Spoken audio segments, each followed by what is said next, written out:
अध्याय 4 दिव्य ज्ञान। भगवान श्री कृष्ण ने कहा, मैंने इस अमर योग विद्या का उपदेश सूर्यदेव विवस्वान को दिया और विवस्वान ने मनुष्यों के पिता मनु को उपदेश दिया और मनु ने इसका उपदेश इक्ष्वाकु को दिया। आज मेरे द्वारा वही यह प्राचीन योग यानी परमेश्वर के साथ अपने संबंध का विज्ञान तुमसे कहा जा रहा है, क्योंकि तुम मेरे भक्त तथा मित्र हो। अतः तुम इस विज्ञान के दिव्य रहस्य को समझ सकते हो। इस प्रकार यह परम विज्ञान गुरु परंपरा द्वारा प्राप्त किया गया और राज ऋषियों ने इसी विधि से इसे समझा, किंतु कालक्रम में यह परंपरा छिन्न हो गई। अतः यह विज्ञान यथारूप में लुप्त हो गया लगता है। अर्जुन ने कहा, सूर्यदेव विवस्वान आपसे पहले हो चुके हैं, तो फिर मैं कैसे समझूं कि प्रारंभ में भी आपने उन्हें इस विद्या का उपदेश दिया था? श्री भगवान ने कहा, तुम्हारे तथा मेरे अनेकानेक जन्म हो चुके हैं। मुझे तो उन सब का स्मरण है, किंतु हे परंतप तुम्हें उनका स्मरण नहीं रह सकता है। यद्यपि मैं अजन्मा तथा विनाशी हूं और यद्यपि मैं समस्त जीवों का स्वामी हूं, तो भी प्रत्येक युग में मैं अपने आदि दिव्य रूप में प्रकट होता हूं। हे भरतवंशी, जब भी और जहां भी धर्म का पतन होता है और अधर्म की प्रधानता होने लगती है, तब तब मैं अवतार लेता हूं। भक्तों का उद्धार करने, दुष्टों का विनाश करने तथा धर्म की फिर से स्थापना करने के लिए मैं हर युग में प्रकट होता हूं। हे अर्जुन, जो मेरे आविर्भाव तथा कर्मों की दिव्य प्रकृति को जानता है, वह इस शरीर को छोड़ने पर इस भौतिक संसार में पुनः जन्म नहीं लेता, अपितु मेरे सनातन धाम को प्राप्त होता है। आसक्ति, भय तथा क्रोध से मुक्त होकर, मुझ में पूर्णतया तन्मय होकर और मेरी शरण में आकर बहुत से व्यक्ति भूतकाल में मेरे ज्ञान से पवित्र हो चुके हैं। इस प्रकार से उन सबों ने मेरे प्रति दिव्य प्रेम को प्राप्त किया है। जिस भाव से सारे लोग मेरी शरण ग्रहण करते हैं, उसी के अनुरूप मैं उन्हें फल देता हूं। हे पार्थ, प्रत्येक व्यक्ति सभी प्रकार से मेरे पथ का अनुगमन करता है। इस संसार में मनुष्य सकाम कर्मों में सिद्धि चाहते हैं, फलस्वरूप वे देवताओं की पूजा करते हैं। निस्संदेह संसार में मनुष्य को सकाम कर्म का फल शीघ्र प्राप्त होता है। प्रकृति के तीनों गुणों और उनसे संबद्ध कर्म के अनुसार मेरे द्वारा मानव समाज के 4 विभाग रचे गए। यद्यपि मैं इस व्यवस्था का सृष्टा हूं, किंतु तुम यह जान लो कि मैं इतने पर भी अव्यय अकर्ता हूं। मुझ पर किसी कर्म का प्रभाव नहीं पड़ता, न ही मैं कर्म फल की कामना करता हूं। जो मेरे संबंध में इस सत्य को जानता है, वह भी कर्मों के फल के पाश में नहीं बंधता। प्राचीन काल में समस्त मुक्तात्माओं ने मेरी दिव्य प्रकृति को जान करके ही कर्म किया।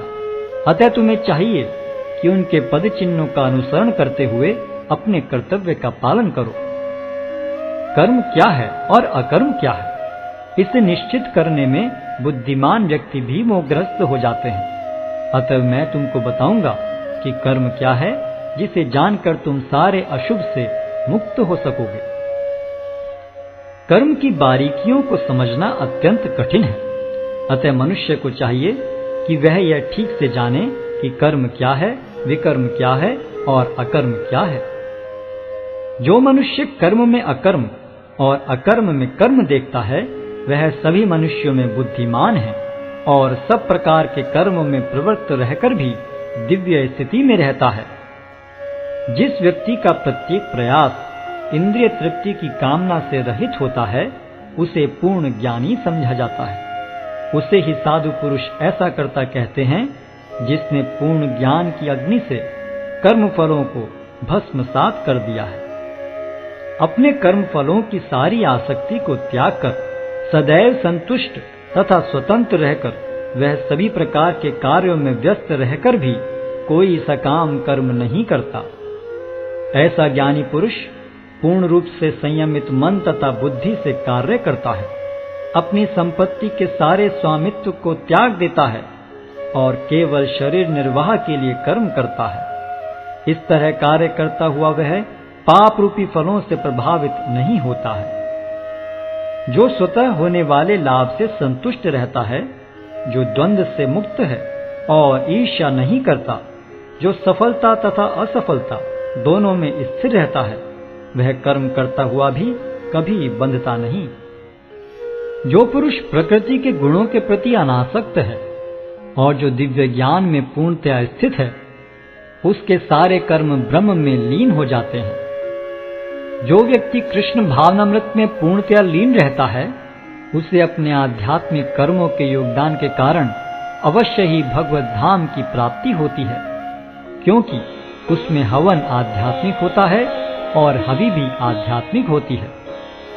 कुछ योगी विभिन्न प्रकार के यज्ञों द्वारा देवताओं की भली भांति पूजा करते हैं और कुछ परब्रह्म रूपी अग्नि में आहुति डालते हैं। इनमें से कुछ विशुद्ध ब्रह्मचारी श्रवणादि क्रियाओं तथा इंद्रियों को मन के नियंत्रण रूपी अग्नि में स्वाहा कर देते हैं, तो दूसरे लोग इंद्रिय विषयों को इंद्रियों की अग्नि में स्वाहा कर देते हैं। दूसरे जो मन तथा इंद्रियों को वश में करके आत्म साक्षात्कार करना चाहते हैं, संपूर्ण इंद्रियों तथा प्राण वायु के कार्यों को संयमित मन रूपी अग्नि में आहुति कर देते हैं। कठोर व्रत अंगीकार करके कुछ लोग अपनी संपत्ति का त्याग करके कुछ कठिन तपस्या द्वारा, कुछ अष्टांग योग पद्धति के अभ्यास द्वारा अथवा दिव्य ज्ञान में उन्नति करने के लिए वेदों के अध्ययन द्वारा प्रबुद्ध बनते हैं।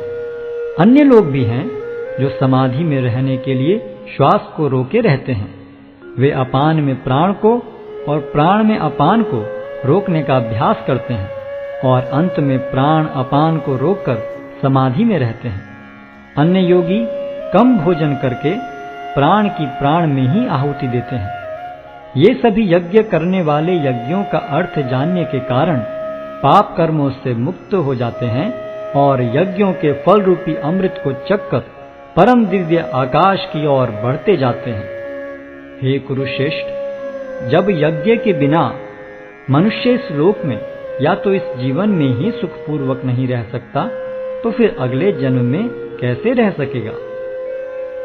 ये विभिन्न प्रकार के यज्ञ वेद सम्मत हैं और ये सभी विभिन्न प्रकार के कर्मों से उत्पन्न हैं। इन्हें इस रूप में जानने पर तुम मुक्त हो जाओगे। हे परंतप, द्रव्य यज्ञ से ज्ञान यज्ञ श्रेष्ठ है। हे पार्थ, अंततो गत्वा सारे कर्म यज्ञों का अवसान दिव्य ज्ञान में होता है। तुम गुरु के पास जाकर सत्य को जानने का प्रयास करो, उनसे विनीत होकर जिज्ञासा करो और उनकी सेवा करो। स्वरूप सिद्ध व्यक्ति तुम्हें ज्ञान प्रदान कर सकते हैं, क्योंकि उन्होंने सत्य का दर्शन किया है। स्वरूप सिद्ध व्यक्ति से वास्तविक ज्ञान प्राप्त कर चुकने पर तुम पुनः कभी ऐसे मोह को प्राप्त नहीं होगे, क्योंकि इस ज्ञान के द्वारा तुम देख सकोगे कि सभी जीव परमात्मा के अंश स्वरूप हैं, अर्थात वे सब मेरे हैं। यदि तुम्हें समस्त पापियों में भी सर्वाधिक पापी समझा जाए, तो भी तुम दिव्य ज्ञान रूपी नाव में स्थित होकर दुख सागर को पार करने में समर्थ होगे। जैसे प्रज्वलित अग्नि ईंधन को भस्म कर देती है, उसी तरह हे अर्जुन, ज्ञान रूपी अग्नि भौतिक कर्मों के समस्त फलों को जला डालती है। इस संसार में दिव्य ज्ञान के समान कुछ भी उदात्त तथा शुद्ध नहीं है। ऐसा ज्ञान समस्त योग का परिपक्व फल है। जो व्यक्ति भक्ति में सिद्ध हो जाता है, वह यथा समय अपने अंतर में इस ज्ञान का आस्वादन करता है। जो श्रद्धालु दिव्य ज्ञान में समर्पित हैं और जिसने इंद्रियों को वश में कर लिया है, वह इस ज्ञान को प्राप्त करने का अधिकारी है और इसे प्राप्त करते ही वह तुरंत आध्यात्मिक शांति को प्राप्त होता है। किंतु जो अज्ञानी तथा श्रद्धा विहीन व्यक्ति शास्त्रों में संदेह करते हैं, वे भगवत भावनामृत नहीं प्राप्त करते, अपितु नीचे गिर जाते हैं। संशयात्मा के लिए न तो इस लोक में न ही परलोक में कोई सुख है। जो व्यक्ति अपने कर्म फलों का परित्याग करते हुए भक्ति करता है और जिसके संशय दिव्य ज्ञान द्वारा विनष्ट हो चुके हैं, वही वास्तव में आत्मपरायण है। हे धनंजय, वह कर्मों के बंधन से नहीं बंधता। अतएव तुम्हारे हृदय में अज्ञान के कारण जो संशय उठे हैं, उन्हें ज्ञान रूपी शस्त्र से काट डालो।